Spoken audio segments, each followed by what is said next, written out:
Kurva yang melengkung habis ini artinya suatu saat wabah ini akan berhenti. Nah, garis ini mewakili kapasitas rumah sakit dan tenaga kesehatan.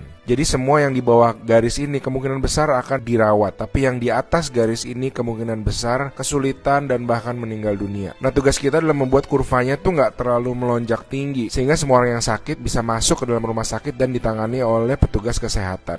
Jadi gimana caranya membuat kurva ini menjadi landai? Orang itu sakit nularin orang lain. Nah, orang yang sudah sembuh, tubuhnya jadi punya imunitas, sehingga kemungkinan dia tertular lagi itu kecil atau hampir nggak ada. Sehingga caranya sebuah wabah apapun itu dari zaman dulu berhenti adalah ketika cukup banyak orang kena virusnya, lalu menjadi imun sehingga virusnya nggak bisa punya orang untuk ditularin lagi. Nah, kenapa selama ini kita perlu banget namanya social distancing atau ngejauhin diri? Animasi ini bagus banget. Ini contoh kalau semua orang bergerak bebas seperti biasa, nggak ada pikiran, semua tetap pergi konser, pergi jalan-jalan. Ini akan terjadi. Satu orang akan menularkan semua orang berbarengan, dan itu yang berbahaya. Seperti tadi kita ngelihat kurvanya ya. Pada akhirnya akan lewat dan pada akhirnya semua orang akan sembuh. Tapi karena kurvanya tinggi, banyak orang akan mati dalam prosesnya. Nah, yang terjadi di Cina dengan adanya lockdown, ditutup, membuat orang tidak sakit sekaligus berbarengan. Jadi kurvanya lebih landai kalau kalian lihat, sehingga memberi waktu untuk orang-orang menjadi sembuh dan akhirnya bisa melandaikan kurvanya.